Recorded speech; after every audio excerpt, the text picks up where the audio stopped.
श्रावणी शुक्रवार व ज्योतिपूजन हे अनेक घराण्याचा कुलधर्म किंवा कुळाचार आहे। श्रावणातील शुक्रवारी कुलदेवीची व लक्ष्मीची आराधना करून सुवासिनींना भोजन व हळदी कुंकू, फुले, पाने व सुपारीसह दक्षिणा देऊन सत्कार केला जातो। या विधी सवाष्ण करणं असं देखील म्हणतात। श्रावण महिन्यात 4 शुक्रवारी संध्याकाळी सुवासिनींना हळदी कुंकवाला बोलावून त्यांना दूध, साखर, चणे फुटाणे द्यावेत। प्रत्येक शुक्रवारी मुठभर पुरण घालून कोणत्याही एका शुक्रवारी पुरणपोळी करून सवाष्ण जेवण्यास घालावी, तिला दक्षिणा द्यावी, सवाष्णीचा मानपान करावा। श्रावणातील 4 शुक्रवारी देवतेची पूजा केली जाते। ही पूजा संतती रक्षणार्थ, मुलाबाळांच्या सौख्यासाठी, सुरक्षतेसाठी केली जाते। तर आज आपण ज्योतीची पूजा श्रावणातील शुक्रवारी कशी करावी, ही पूजा का करतात, मुलांचे औक्षण का करावे, कसे करावे व मुले बाहेरगावी असल्यास औक्षण कसे करावे, याबद्दलची संपूर्ण माहिती आजच्या व्हिडिओमध्ये पाहणार आहोत। त्यासाठी व्हिडिओ शेवटपर्यंत आवर्जून बघा। चॅनलवर नवीन असाल, पहिल्यांदा माझे व्हिडिओ पाहत असाल तर नक्की चॅनलला सबस्क्राइब करा। चला तर मग वेळ न घालवता आजच्या व्हिडिओला सुरुवात करूया। श्रावणाच्या सुरुवातीलाच ज्योतीचं चित्र घरामध्ये आणून भिंतीवरती चिटकवलं जातं आणि याची पूजा ही श्रावणी शुक्रवारी व पूर्ण श्रावण महिनाभर केली जाते। तर हे चित्र घरामध्ये का चिटकवलं जातं, या चित्रामध्ये असलेल्या वेगवेगळ्या प्रतिमा काय आहेत, तर याबद्दलची सविस्तर माहिती देखील जाणून घेऊया। ही प्रतिमा विशेष अर्थपूर्ण आहे। या एकाच प्रतिमेमध्ये 4 वेगवेगळ्या देवतांच्या वरवर पाहता परस्परांशी संबंध नसलेल्या स्वतंत्र प्रतिमा आहेत। संपूर्ण महाराष्ट्रात याच प्रतिमेचं पूजन केलं जातं। यातील एकही प्रतिमा बदललेली दिसत नाही। तर ज्योती प्रतिमेत प्रथम नरसिंह, नंतर कालिया मर्दन करणारा कृष्ण, मध्यभागी मुलांना खेळवणाऱ्या जराजीवंतिका आणि सगळ्यात खालती बुध बृहस्पती यांचा समावेश असतो। याच क्रमात त्यांना पूजले जाते। तर भगवान विष्णूंचा 4था अवतार असलेले नरसिंह आपल्या बालभक्तांसाठी प्रकट झाले। ही कथा आपल्या सर्वांनाच माहीत आहे। बाल प्रल्हादाचे हिरण्यकशिपूपासून म्हणजे दैत्यापासून रक्षण करण्याचे याचं मूळ उद्देशाने भगवंताने हा अवतार धारण केला होता। बालकाचे रक्षक आणि बालभक्तांसाठी अवतार धारण केलेली देवता म्हणून भगवान नरसिंह यांना प्रतिमेत पूजले जाते। त्यानंतर येतात कालिया मर्दन करणारा श्रीकृष्ण। यातील नाग आणि गोपाळकृष्ण दोन्ही पण श्रावणातील आराध्य दैवत आहेत। मग नाग प्रतिमा वेगळी आणि कृष्ण प्रतिमा वेगळी न देता कालिया मर्दन करणारा श्रीकृष्णच का, असा प्रश्न देखील मनामध्ये येतो। आपण जर कालिया मर्दन प्रसंगाचा विचार केला तर लक्षात येईल की या प्रसंगात कृष्ण आणि त्यांचे मित्र खेळत असताना त्यांचा चेंडू यमुनेच्या डोहात गेला आणि कृष्णाने तो परत आणला। खेळणाऱ्या बागडणाऱ्या मुलांवर वाईट प्रसंग आलेला कृष्णाने दूर केला। नंतर येतात जरा व जिवंतिका। जरा व जिवंतिका या यक्षगणातील देवता आहेत। जरा या यक्षिणीबद्दल महाभारतात एक कथा येते। मगध नरेश बृहस्पत याला 2 राण्या असतात। दोन्ही राण्यावर त्यांना सारखेच प्रेम असते, परंतु राजाला पुत्र किंवा पुत्री काहीही होत नसल्यामुळे राजा चिंतित असतो। या सुमारास नगर जवळील उपवनात ऋषी चंडकौशिक आल्याचे राजाला समजते। राजा त्यांचे दर्शन घेऊन आपली चिंता प्रगट करतात। ऋषी राजाला प्रसादात आंबा देतात व राणीला खायला द्या म्हणून सांगतात। दोन्ही राण्यावर समान प्रेम असल्यामुळे राजा आंब्याचा समान भाग करून राण्यांना देतो। कालांतराने दोन्ही राण्यांना पुत्र होतो, परंतु केवळ अर्धा। अशा विचित्र आणि अर्धवट अभ्रकांना राजा जंगलात नेऊन टाकतो। त्याच वेळेस तिथून जरा नामक यक्षिणी जात असते। ती दोन्ही अभ्रक तुकड्यांना हातात घेते आणि आपल्या अवयव साधण्याच्या कलेने दोन्हीही शकलं साधते। जराने ते सांधलेले अभ्रक संध्या समयास बृहस्पत राजाला आणून देते। जरा यक्षिणीने सांधलेले म्हणून राजा त्यांचे नाव जरासंध ठेवतो आणि जरा यक्षिणीच्या उपकाराप्रतीर्थ नगरात देऊळ बांधून तिला मगधाच्या इष्टदेवतेचा मान देतो। प्रतिमे सगळ्यात शेवटी येतात बुध आणि बृहस्पती। बुध हा ग्रह हत्तीवर बसलेला असून हाती अंकुश धारण करतो, तर बृहस्पती वाघावर बसलेला असून हातात चाबूक घेतलेला दाखवतात। बुद्धाच्या प्रभावाने जातकाला अलौकिक बुद्धिमत्ता, आकर्षक व्यक्तिमत्व इत्यादी गुण प्राप्त होतात, तर बृहस्पतीच्या प्रभावाने शैक्षणिक प्रगती, आध्यात्मिक उन्नती आणि विवेक बुद्धी जागृत होते, असं ह्या चित्राचं एकत्रित असं महत्त्व आहे।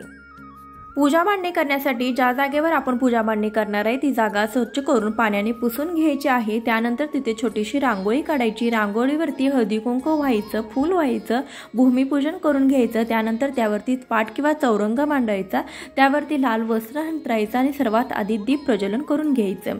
तर इथे मी पिंपळाच्या पानावरती दिवा लावलेला आहे, तर तुम्ही हवं तर विड्याच्या पानावरती दिवा लावू शकता। दिव्याला नेहमी आसन द्यावं, याशिवाय दिव्याच्या खाली आपण असं काही एखादं झाडाचं पान ठेवलं तर नक्कीच दिव्यामुळे आपलं जे कापड आहे तर ते खराब देखील होत नाही। तर त्यासाठी दिव्याची पूजा सर्वात आधी करून घ्यायची। आपली कोणतीही पूजा ती देवापर्यंत पोहोचवण्याचं काम दिव्याचं असतं, त्यासाठी सर्वात आधी दिवा प्रज्वलित करून घ्यायचा। दिव्याला हळदी कुंकू गंध पुष्प अक्षता वाहून द्यायचं, नमस्कार करायचा आणि आपल्या पूजेला सुरुवात करायची। यानंतर गणपती बाप्पांची पूजा करून घ्यायची। जोड विड्याच्या पाण्यावरती अक्षता ठेवून त्यावरती हळदी कुंकू वाहून गणपती बाप्पांची मूर्ती ठेवावी। गणपती बाप्पांना हळदी कुंकू गंध पुष्प अक्षता व्हायचे आहे, गिरजा वस्त्र व्हायचं आहे, कापसाचं वस्त्र व्हायचं, त्यानंतर फूल 21 दुर्वाची जुडी देखील अर्पण करायची आहे। श्रावणामधील प्रत्येक दिवस हा अतिशय खास असतो आणि शुक्रवारी केली जाणारी ही ज्योतीची पूजा देखील मुलांच्या रक्षणार्थ केली जाते। त्यासाठी प्रत्येकाने ज्योतीची पूजा ही प्रत्येक आईने करायलाच हवी। तांदळाचं आसन देऊन त्यावरती हळदी कुंकू वाहून त्यावरती ज्योतीचं चित्र ठेवलेलं आहे। ज्योतीच्या चित्राला देखील हळदी कुंकू गंध अक्षता वाहून घ्यायच्या। त्यानंतर या दिवशी ज्योतीच्या चित्राला आघाडा आणि हाराळी यांची हाराळी म्हणजे दुर्वा यांची एकत्रितपणे माळ घातली जाते करून। तर इथे मी फक्त हाराळीची माळ घातलेली आहे, तुम्ही आघाडा देखील यामध्ये घालायचे, एखादं फूल देखील घालू शकता।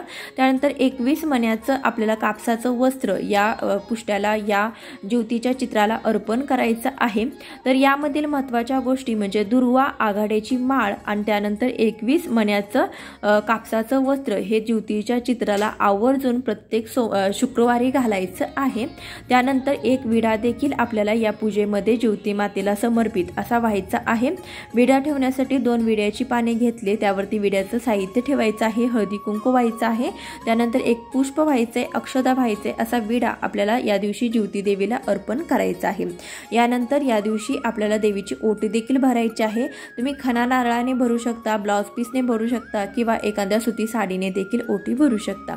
इथे मी ब्लाउज पीस घेतलेला आहे, त्यावरती आपण तांदळाची रास घातलेली आहे। ओटीचं साहित्य खारीक खोबरं सुपारी हळकुंड 1 रुपयाचं नाणं ठेवलेलं आहे। त्यानंतर आपण ओटीवरती हळदी कुंकू पुष्प वाहून घेऊया। अशा रीतीने आपल्याला ओटी देखील भरून घ्यायची आहे। नैवेद्य दाखवून घ्यायचा। नैवेद्यामध्ये या दिवशी फुटाण्याचा नैवेद्य आणि दूध साखरेचा नैवेद्य दाखवला जातो। चणे फुटाण्याच्या नैवेद्याला अनन्यसाधारण असं महत्त्व आहे, तर यासाठी चणे फुटाण्याचा नैवेद्य नक्की दाखवा। याशिवाय मुठभर पुरण घालून म्हणजे मुठभर डाळ घालून त्याचं पुरण बनवून त्याचं देखील या दिवशी पोळ्या केल्या जातात। तर ज्यांना शक्य आहे त्यांनी या दिवशी नक्कीच पोळ्या कराव्यात। ज्योतीला दिव्याच्या रूपात पाहिलं गेलं आहे। दिवा हा ज्ञानाचा अंधकार मिटवून प्रकाश पसरवण्याचं प्रतीक म्हणून पाहिला गेला आहे। यालाच वंशवृद्धीचं प्रतीक देखील मानलं जातं। त्यामुळे ज्योतीचं पूजन केल्याने मुलांना दीर्घायुष्य प्राप्त होतं असं म्हटलं आहे। जरा आणि जिवंतिका याचा अर्थ जरा म्हणजे म्हातारपण आणि जिवंतिका म्हणजे जिवंत ठेवणारी, अर्थात म्हातारपणापर्यंत जिवंत ठेवणाऱ्या देवता म्हणून जरा जिवंतकांचं पूजन केलं जातं। जरे जिवंतिके देवी बालयुक्ते प्रमोदिनी रक्षावर्ते महाशक्ती पूर्ण कामे नमस्तुते असा श्लोक ज्योतीची पूजा करताना म्हटला जातो। प्रत्येक श्रावणी शुक्रवारी ज्योतीची पूजा करायची आहे। पूजा झाल्यानंतर ज्योतीची आरती देखील करून घ्यायची आहे। ज्योतीची पूजा आरती झाल्यानंतर कथा देखील वाचून घ्यायची। त्यानंतर कणकेचे दिवे बनवायचे। कणकेचे 5, 7, 11 असे दिवे बनवायचे। दिवे बनवत असताना कणकेमध्ये थोडासा गूळ आणि तूप घालून हे दिवे बनवायचे। यावेळेस कणकेमध्ये मीठ घालायचं नाही। त्यानंतर या दिव्यांनी प्रथम सर्वात अगोदर आपण देवीला ओवाळून घ्यायचं। त्यानंतर घरातील सर्व देवी देवतांना ओवाळून घ्यायचं आणि नंतर या दिव्याने आपल्या घरातील लहान मुलांना ओवाळून घ्यायचंय। घरातील ज्योतीची पूजा झाल्यानंतर लहान मुलांना देखील पाटावर बसवून घ्यायचं आणि त्यांना देखील ओवाळायचं आहे। त्यानंतर कुंकू लावून चणे गूळ फुटाणे व आरत्याचं वाण द्यायचे। आपल्या मुलांच्या कल्याणासाठी व दीर्घायुष्यासाठी देवीकडे प्रार्थना करायचे। जर मुलं परगावी असल्यास चारी दिशेला औक्षण करून अक्षता टाकाव्यास, म्हणजे परगावी असलेल्या मुलांचं औक्षण केल्यासारखं होतं। या दिवशी ज्योतीची पूजा केल्याने आपल्या मुलांच्या आयुष्यामध्ये कधीच अडीअडचणी येत नाहीत व त्यांना दीर्घायुष्य लाभतं। यासाठी त्यासाठी मुलांच्या रक्षणाकरता आपल्याला ही पूजा करायची आहे। कणकेचे दिवे बनवत असताना त्यामध्ये फुलवात न घालता त्यामध्ये जोडवात घालायची आहे। आजच्या व्हिडिओमध्ये आपण ज्योतीची पूजा कशी करावी याबद्दलची सविस्तर माहिती पाहिलेली आहे। व्हिडिओ कसा वाटला कमेंटद्वारे अवश्य कळवा। चॅनलवर नवीन असाल तर नक्की सबस्क्राइब करा, जास्तीत जास्त लोकांपर्यंत नक्की शेअर करा। चला तर मग आता ज्योतीची आरती करूया। ज्यांना व्हिडिओ खूप मोठा वाटतो ते इथे स्किप करू शकतात। जय देवी जय ज्योती जननी, सुखी ठेवी संतती विनंती तव चरणी। श्रावण येताची अनुप्रतिमा, गृहात स्थापोनिया करू पूजना। आघाडा दुर्वा माळा वाहूया, अक्षदा घेऊनी कहाणी सांगूया। जय देवी जय ज्योती जननी, सुखी ठेववी संतती विनंती तव चरणी। पुरणपोळीचा नैवेद्य दाऊ, सुवासिनींना भोजन देऊ। चणे हळदी कुंकू दूधही देऊ, जमनी आनंदे आरती गाऊ। जय देवी जय ज्योती जननी, सुखी ठेवी संतती विनंती तव चरणी। सटवीची बाधा होई बाळांना, सोडविसी त्यातून तुची तयांना। यासाठी तुझला करती प्रार्थना, पूर्ण ही करी मनोकामना। जय देवी जय ज्योती जननी, सुखी ठेववी संतती विनंती तव चरणी। तुझी या कृपेने सौख्य नांदून दे, वंशाचा वेल वाढू दे।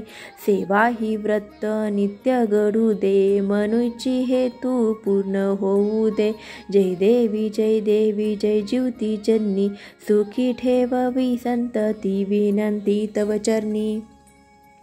स्क्रीनवर दिलेली आरती तुम्ही वाचून म्हणू शकता।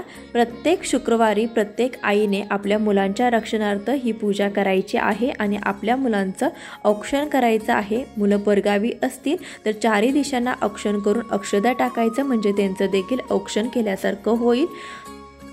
श्रावणातील एखाद्या शुक्रवारी पुरणाचा नैवेद्य दाखवावा, एखाद्या सवाष्णीला घरी बोलावून त्यांना हळदी कुंकू द्यावे, ओटी भरावे, दक्षिणा द्यावी। तर या सेवा तुम्ही श्रावणामध्ये करू शकता, कारण की श्रावण अतिपवित्र महिना आहे। यामध्ये केलेल्या कोणत्याही सेवा ह्या पूर्णत्वास जातात, त्याचं फळ आपल्याला दुप्पट पटीने मिळत असतं। त्यासाठी ही कामे आपल्याला अवश्य करायची आहे। व्हिडिओ शेवटपर्यंत पाहिल्याबद्दल खूप खूप धन्यवाद। भेटूया अशाच एखाद्या व्हिडिओसोबत, तोपर्यंत श्री स्वामी समर्थ।